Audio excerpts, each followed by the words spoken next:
Today I will show you a drama, thriller film from 2010, titled The Experiment. Spoilers ahead. Watch out and take care. While working in a retirement home, Travis receives horrible news. He's been laid off because of budget cuts. The next day he attends an anti-war protest with a friend, who reminds him of all the test subject jobs he would take in college to earn some money. A commotion suddenly takes over the protest when a soldier jumps to beat up the protesters, pushing to the ground a beautiful woman that Travis has been watching.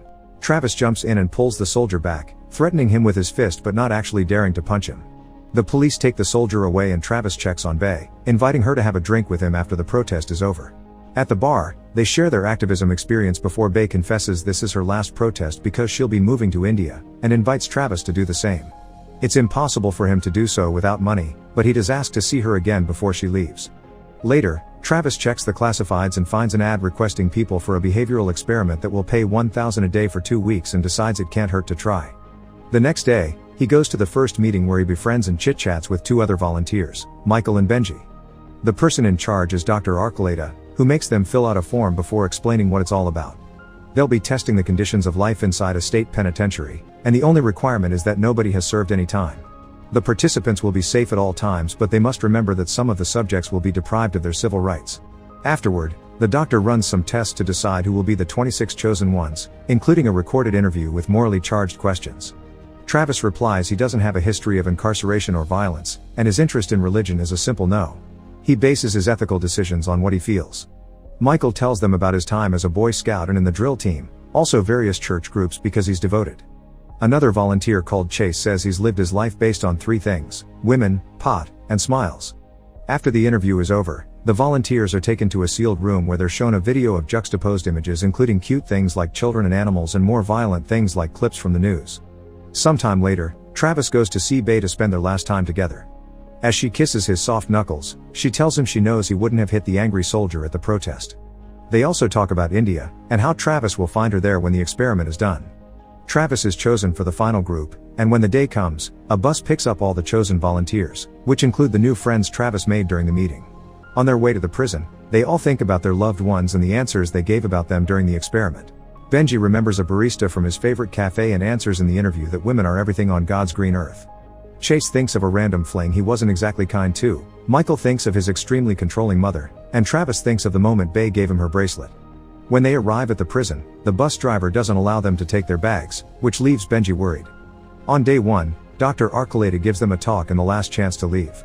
He swears that violence isn't allowed, and if they see any through the cameras, the experiment will be terminated. Michael, Chase, Basha, Helwig and 2 more volunteers are chosen as the 6 guards, while the other 20 will be prisoners.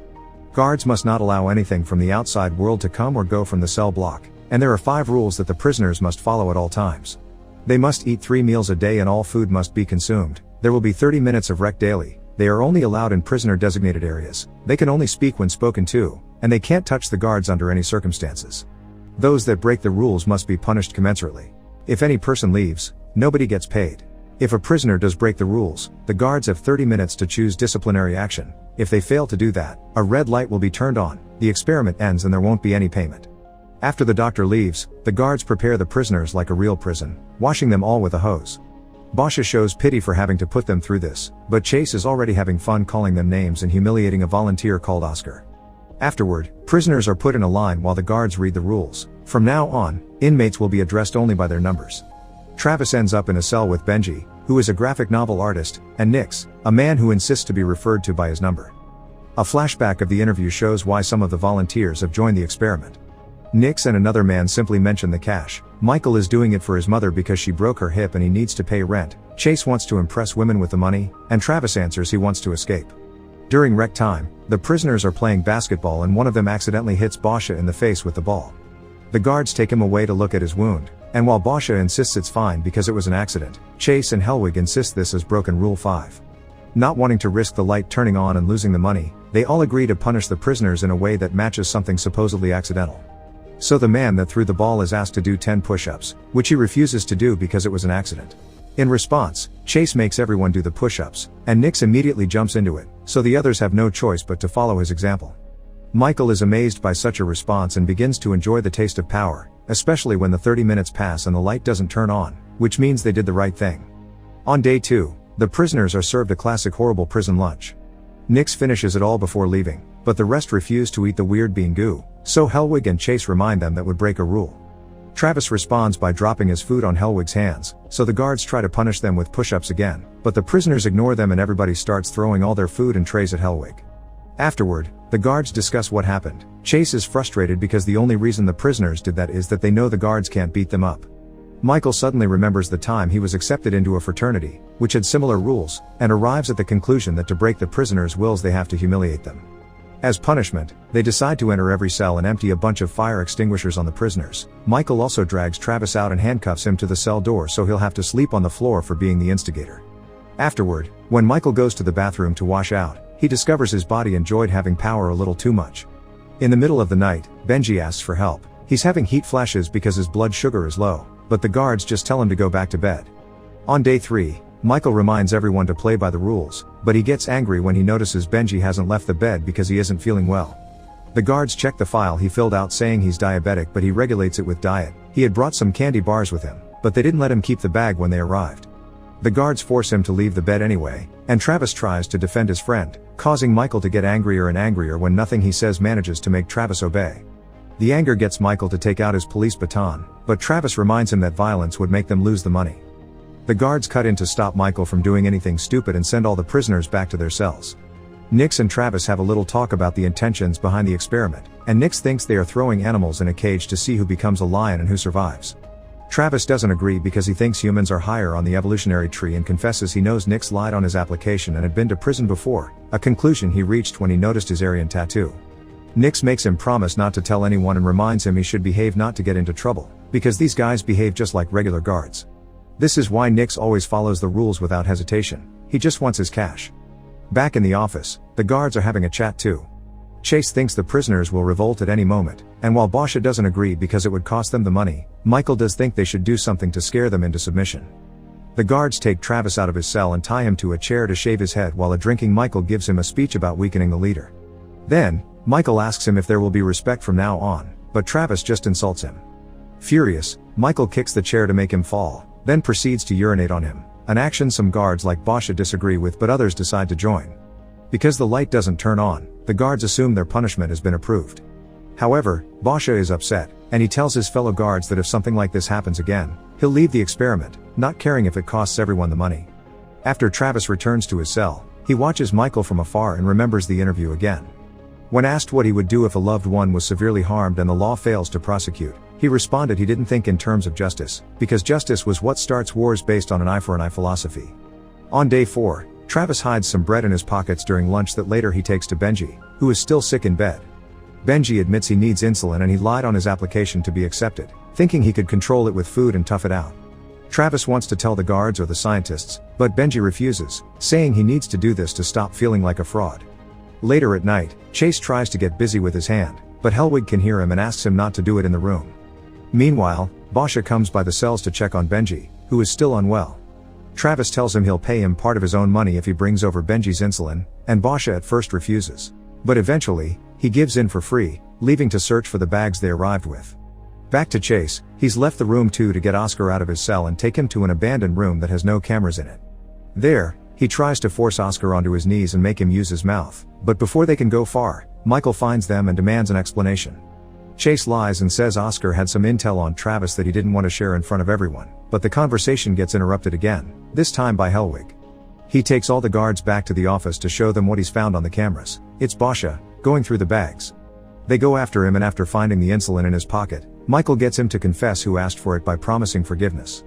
Afterward, Michael takes the insulin to Benji, but also makes Hellwig take Travis to the bathroom. There, while shaving his own head, Michael says he isn't a monster, but Travis has broken the rules, and if the experiment hasn't been interrupted is because the scientists approve of his actions and Benji has always been safe. Travis thinks Michael should use his prize money to check into a mental facility, and a furious Michael decides on the next punishment. Hellwig shoves Travis' head in the toilet until he finally says aloud he's just a prisoner. At first, Travis keeps on insulting them, but eventually his spirit breaks and does as he's told. Once he's sent back to his cell, he breaks down and cries. Later in the middle of the night, the guards take Basha off the bed and beat him up as punishment in that abandoned room with no cameras. On day 5, Benji is feeling better and joining the others in the daily routine, but Michael has another surprise for them. Basha will become a prisoner for breaking the rules. Annoyed by Michael's condescending speech, Travis takes off his uniform shirt, and while his fellow prisoners follow his lead, he climbs a cell door to ask the camera to open the gates. Michael drags him down and presses him to the floor with his baton on Travis' neck, so Benji tries to help by hitting Michael on the back of his head. Michael responds by hitting him hard with his baton, which leaves Benji twitching and bleeding on the floor. As punishment, Michael orders the guards to divide the prisoners up and isolate them so they can't communicate. Travis gets the worst of it when they lock him inside an old boiler pipe for the night, and even in that pipe there's a camera.